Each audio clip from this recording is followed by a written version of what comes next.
بسم الله الرحمن الرحيم. المرحلة الثانية ELT أستاذ محمد حسين البدري. Today we have chapter number 4. Okay, I'm going to talk about chapter number 4. The title of this chapter is Teaching Language and Communication Among People. There are some questions here. Here we have some questions that will be explained in details in this chapter, right? Starting from this question, what is the main goal of a communicative classroom? How do EFL, ESL teachers provide opportunities for students to communicate in English? What makes a classroom communicative? So we will talk about the first two, okay, and next lectures we'll talk about what? About the rest of the questions. The first question, which is very important, what is the main goal of a communicative classroom? What is the main goal? Okay, what is the main goal of a communicative classroom? The primary goal, the main goal of communicative classroom is student development of communicative competence. Okay, is what? Student development of communicative competence in English. The student should have communicative competence, communicative knowledge in English. Okay, this is a very important term. You can check it and read more about it, and you will see. So the main goal is what? To develop, to enhance, okay, communicative competence in English. Students' communicative competence. At a basic level, this includes what? Development of students' ability to comprehend, to understand, and produce written and spoken English in communicatively proficient and accurate ways. This is very important. This is the goal of communicative classroom. The students should have what? Communicative competence. They should be what? Able to speak and to write well. This is the main idea. The students should be able to communicate well without making many mistakes in speaking or in writing. We will see this. We will talk about communicative competence in some details. Influenced by thinking of Del Hymns. This hymns, okay?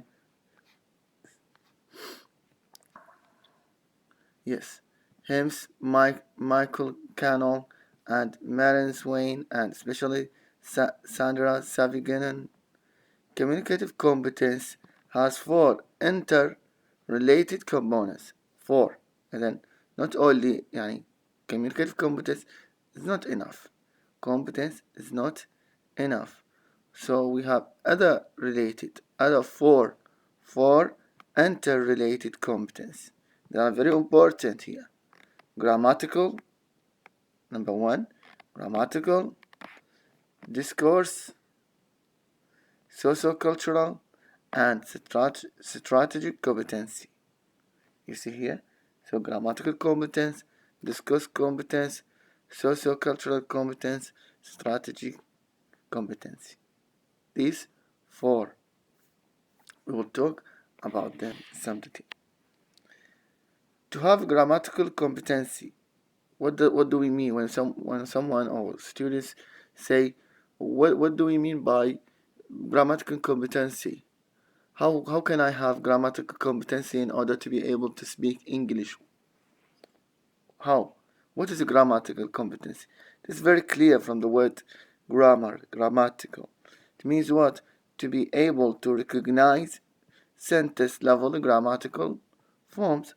For example, lexical items, vocabularies, words, morphological items. Okay, morphology. You have studied. Now you are studying morphology.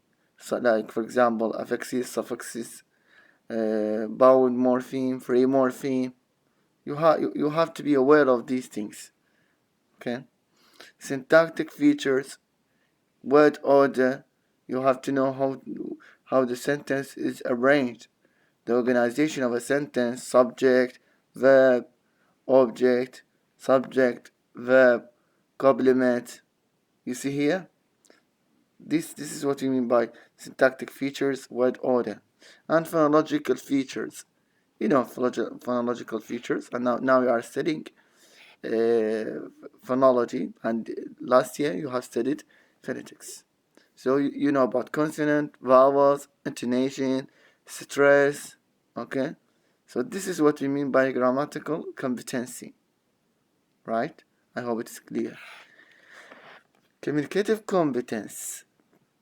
Number 2, communicative competence, it includes what? 2, discourse competency, okay? So it also includes discourse competency, or the ability to interconnect a series of utterances, written or spoken, to form a meaningful text. You see here? This is what we mean by discourse competency. Letters, for example, here you have to have an ability to what? To write or to speak. To write a letter, to write an email, essay, telephone conversation, formal speech, or joke. This includes being able to use both top-down, and you have to know here, top-down and bottom-up. Top-down and bottom-up. What do they mean? Top-down and bottom-up. It means top-down here, knowledge based on experience and context. Okay? And bottom-up, knowledge of grammatical forms. Knowledge of what? Grammatical forms. Here, the writer told us about examination of this in chapter in part 3. Yes. According to Sandra Savignan, discourse competency include what? What else? Also includes text coherence and cohesion. Coherence and cohesion. Okay? Please read these two terms. Okay? Coherence and cohesion. What is coherence? Sorry. What is coherence? What is cohesion? We will see simple definitions for them. She defines coherence as the relation of all sentences. This is coherence. The relation of all sentences or utterances in a single text to a single global proposition or topic. You see here, this is what? This is coherence. While coherence establishes a global meaning or topic, cohesion provides the smaller structural links between individual sentences, such as in the use of first, second, next, and after this. So this is the difference between coherence and cohesion. Coherence is what? There should be coherence. For example, if someone is writing about a topic, writing 4 paragraphs, okay? These 4 paragraphs, the first paragraph, the second paragraph, the third paragraph, and the fourth paragraph should be related to each other, okay? There should be what? A relationship, connection between each one of them. And then to the topic, to the title. Okay? This is wrong sometimes when some people write something, first paragraph is different from the second, and the second is different from the third, and the third from fourth, and the fourth is different from the first. This is wrong. You have to write what? To write all the paragraphs on the same topic. There should be coherence. This is what we mean by coherence. They all, prove here, coherence, relation of all sentences, all utterances, even the sentences inside the paragraph. They should be what? Related to each other in a single text, to a single global topic. Okay? Cohesion provides the smallest structural links between individual sentences. There should be links. For example, when we say Tom is a teacher, full stop. He refers to whom? To Tom. So this is what? This is cohesion inside paragraph, between sentences. To use, for example, first, the second sentence, of course, you say what? Second, next, after that. This is cohesion. You can read more and more about it if you want to understand. Yes. The third component of communicative competence is socio-cultural competency. Socio-cultural. So it is from its name that it is culture, which is the ability to use English in social contexts in culturally appropriate ways. And in chapter 7, if we study chapter 7, I don't know, we have culture and the teacher English. This is very important. You know, when we want to study, in general, when we want to study any foreign language, we need to know what? We need to know about culture. Culture is important as far as language is concerned. So we need to know about culture. We need to know more and more about culture. We need not only about our culture. You know, for example, we as Arabic speakers, as Iraqis, our culture is different from, for example, American, British, or even Japanese, Chinese, all the world. Each country, each group of people has their own customs, beliefs, and norms. Okay, even their culture. You see here. So, culture is very important when we study or when we want to learn a language. Words are not enough to know more and more about language. Words will not make us sound like English native speakers. Rather, we need what? We need to know about culture. Okay, how to behave. Of course, when I'm talking about culture here, as far as language is concerned, we need to know, for example, about their proverbs, idioms, يعني امثال, مصطلحات, about jokes, نكات, for example, compliments, مجاملة مالتهم, how they behave, okay, customs, norms مالتهم, is this acceptable or not acceptable? All these details are what are important to know when we want to study or when we want to learn language. This is chapter 7 in details. So the importance of being able to adjust to the way people in different cultures and subcultures interact is discussed. This is in chapter 7. When do people, for example, compliment each other? Compliment. When do people compliment? Compliment يعني جامل مو تكملة معناته شلون واحد يمتى يجاملون. When do people compliment each other? When? Okay. When? Which situation? Any situation? When? The time. You have to choose the time. How often? What kinds of things do they compliment? What kind of verbal and non-verbal behaviors do they use? Maybe, for example, Iraqis use gesture, which is acceptable. But when you visit or when you go to American, you use gesture, which is not acceptable. Okay? Maybe when you use a word in Iraq or something in Iraq is not acceptable. You go somewhere it is acceptable.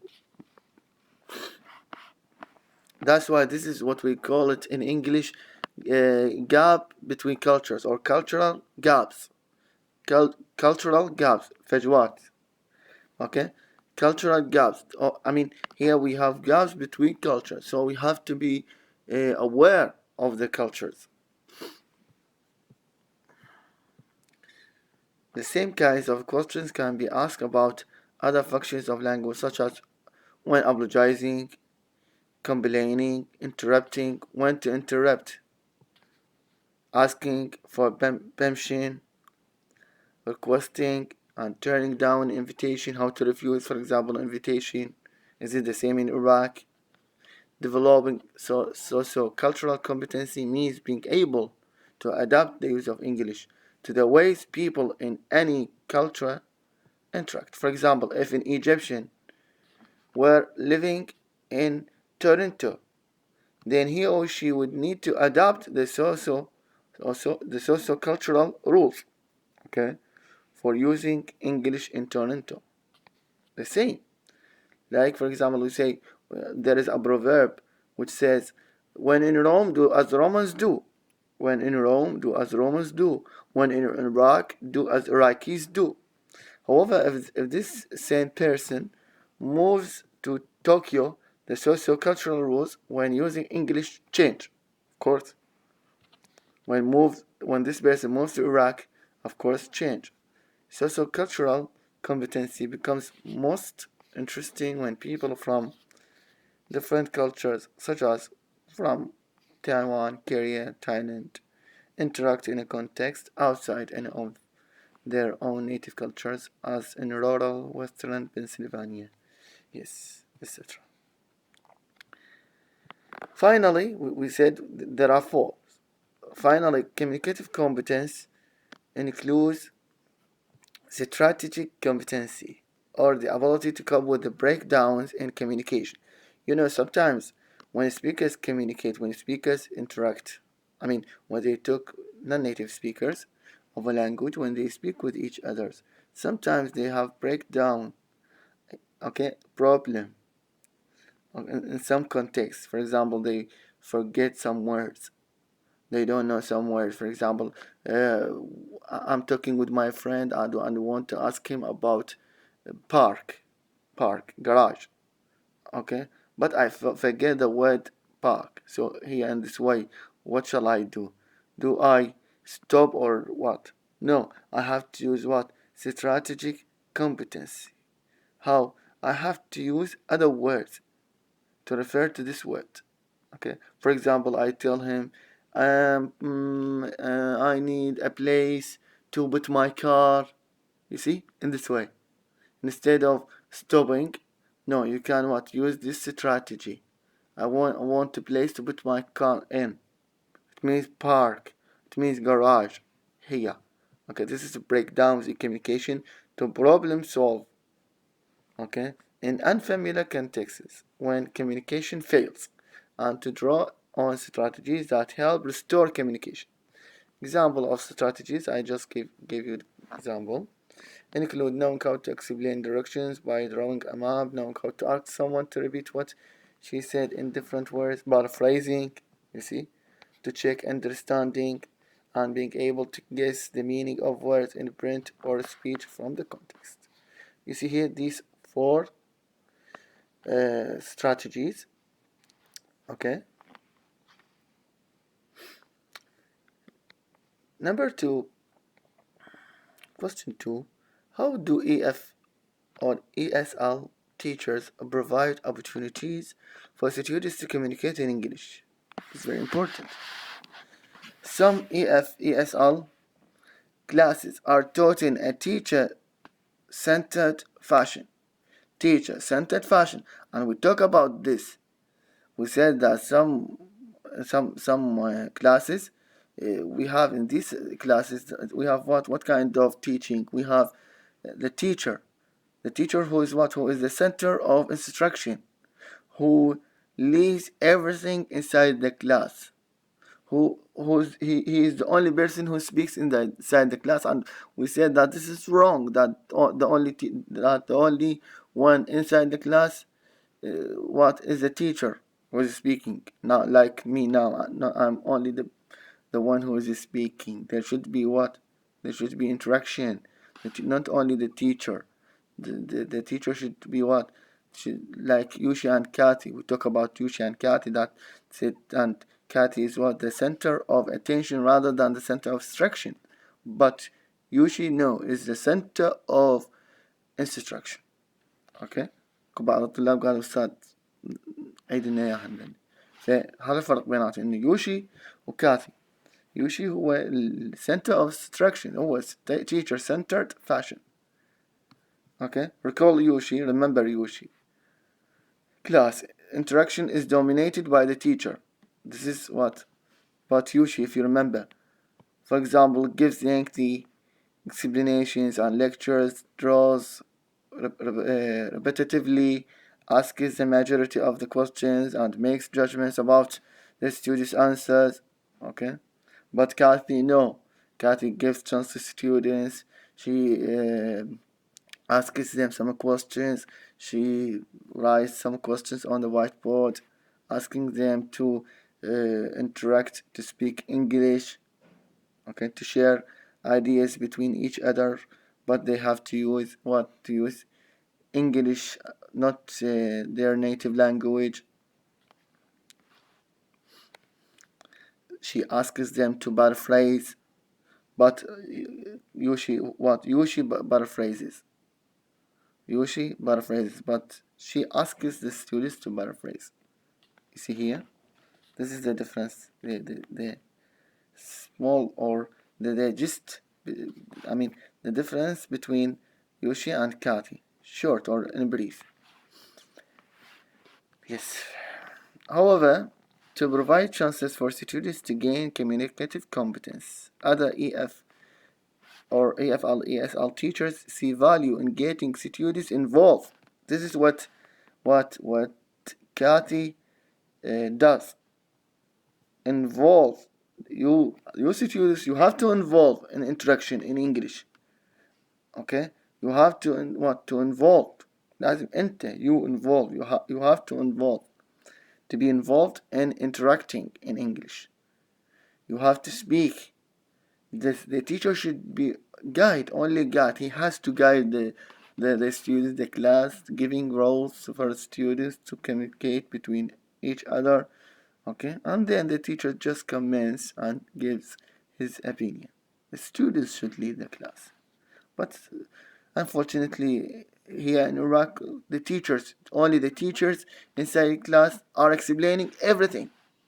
Okay, you can see them explain everything inside the class, every thing inside the class, and this is something wrong. Okay, this is something wrong, that only the teachers inside the class explaining everything. This is subject plus verb plus object. This is in a question. This is in negative.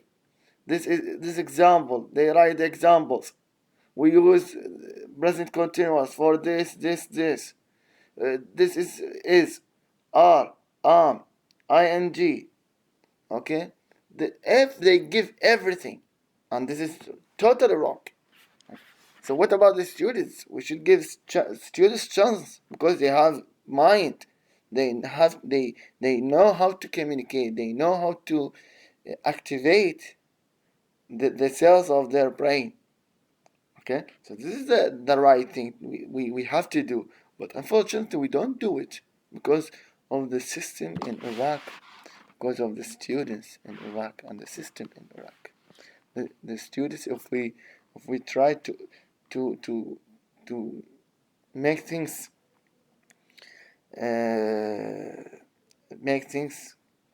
go well, they always no, this we don't want this way. This way it's very difficult, etc.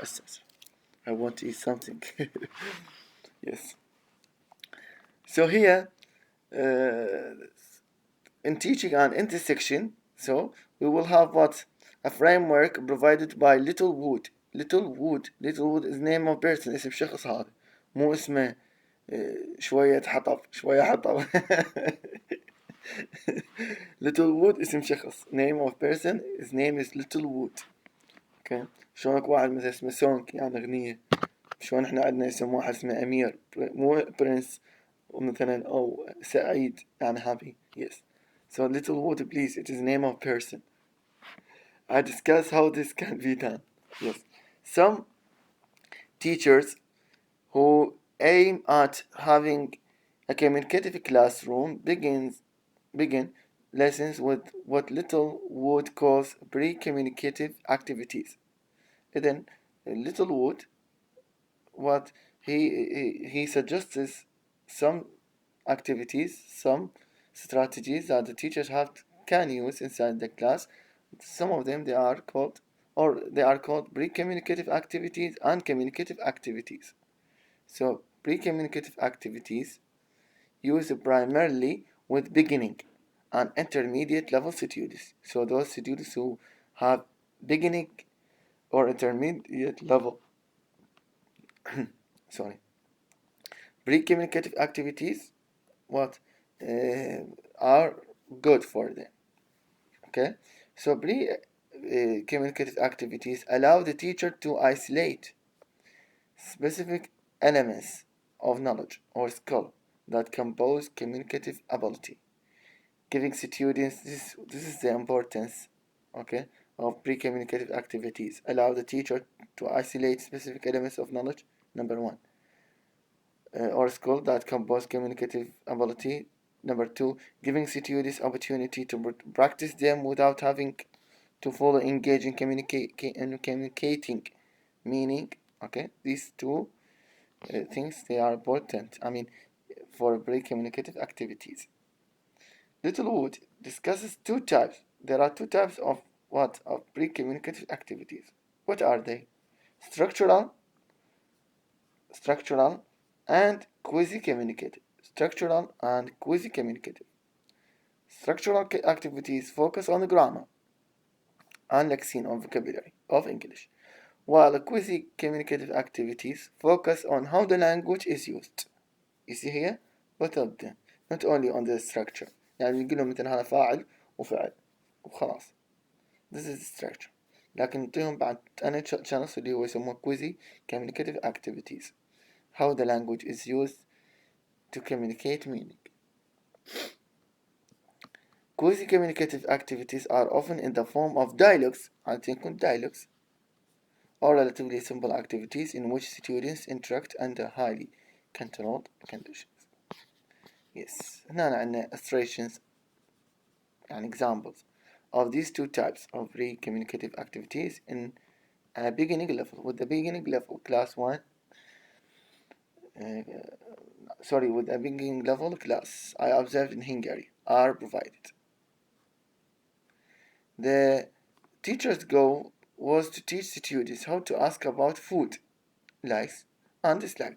Okay, so the teacher first taught a grammatical item, the use of the auxiliary verb do when used in a yes/no question. This is structural activity. This is the type 1. For example, this is an example. She began by giving several examples such as this one. For example, you like to eat cake. So when a question قال do you like to eat cake? This is in what? In a question. This is structural. ولا beginner. هذا النوع الأول structural. دور راح النوع الثاني اللي هو quizzy communicative. She then lays students in a vocabulary building activity. Another structural. قال لهم إنه another structural اللي هي معنى نفس structural بها نوعين، بها grammar وبها vocabulary building words, in which you put large pictures of food item. خلى food item on the wall and match them with the names of food items she had written in big bold letters on separate pieces of paper. She gave students chances to read the names of food items, say them aloud as a whole class, and copy names while drawing their own pictures on each item. In order to work up to communicative activity, the teacher gave students the sample pre-communicative activity handout below. Then the teacher held up a picture of each item. For example, of a piece of cake. And as she did this, she asked the whole class, do you like to eat cake? The students shouted yes or no, because they are beginner, depending on their own preferences. You see here, this is the example. Do you like to eat cake? Do you like to eat bananas? Do you like to eat fish? You see here. And here he put what? He put toilet paper for fun. Okay. There was a lot of laughter, ضحكوا, especially when she asked it, do you like to eat toilet paper? Yes. Now toilet paper is a bigger problem in Europe because of coronavirus. So this is just an example or an explanation of what Littlewood calls pre-communicative activities, right? The teacher then handed a dialogue, سواء dialogue that combined grammatical and vocabulary items, added a little new languages. Do you like cake? Yes, I do. Do you like bananas? Yes, very much. How about fish? شوف هنا نضاف. He adds or she adds. Do you like fish? I don't know, maybe. The teacher read the dialogue out loud, asked students to repeat it after her, and she asked students to practice in pairs. Next, the teacher did another quasi-communicative activities by dividing students into pairs, and placing a set of pictures of different food items face down on their desks. The students took turns picking a picture from a pile and using the picture as a cue, asked each other about their likes and dislikes. The teacher included a few comical items, from comedy, such as a picture of soup, and a few of students made up their own comical items, such as a chicken ice cream. Yes, this is pre-communicative activities. So some teachers follow up pre-communicative activities with what Little called communicative activities.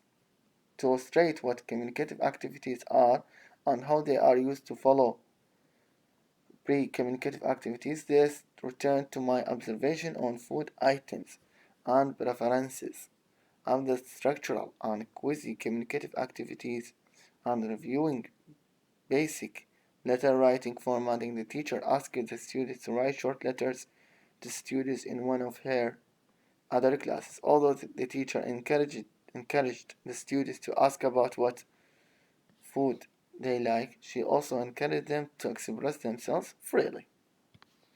You see here? There are many other possible examples of pre-communicative and communicative activities teachers can have students do in classrooms. And I provide more examples in part 3. There are more examples in part 3 about pre-communicative activities. If you are teaching students beyond the basic level, basic level in the beginning, if the students are good beyond basic levels, it's okay to skip, leave the pre-communicative activity. So it is according to the teacher. When the teacher teaches his students, he has to know their level, whether the level is beginner, or beginning here, intermediate, pre-intermediate, intermediate, advanced level, very important. So the students are at basic level. He has to follow this way, this method of teaching, by using what? By using pre-communicative activities. But if they are beyond basic level, so skip it. Don't waste time and effort, because the students are aware of these details. So go directly to what? Begin with communicative activities. Students, with this task, the students can begin, such as writing and producing their own play, giving oral and written presentation on topics they research through interviewing and library research, and solving problems in small groups. As students work on these tasks, their attention will sometimes shift to language use. For example, they might ask the meaning of a word or how to express an idea, but the thrust of the lesson is for students to communicate with the teacher and each other in meaningful ways. Okay, so we finish with these two questions. Okay, finished with this till page 68. If you have any question, if you have any comment, you can add your comment. It's very important to read about this, about Littlewood suggestions about teaching inside the classroom, about communicative competence. Okay, what do the teachers do inside the classroom? Okay, which way they have to follow? Are they center of instructions, or the students, or or students the center of instructions. What is the difference here between Yoshi and Cat class? Okay, the same question here is repeated again and again. Yes, so if you have any questions, you can add. Thank you so much, and see you next time.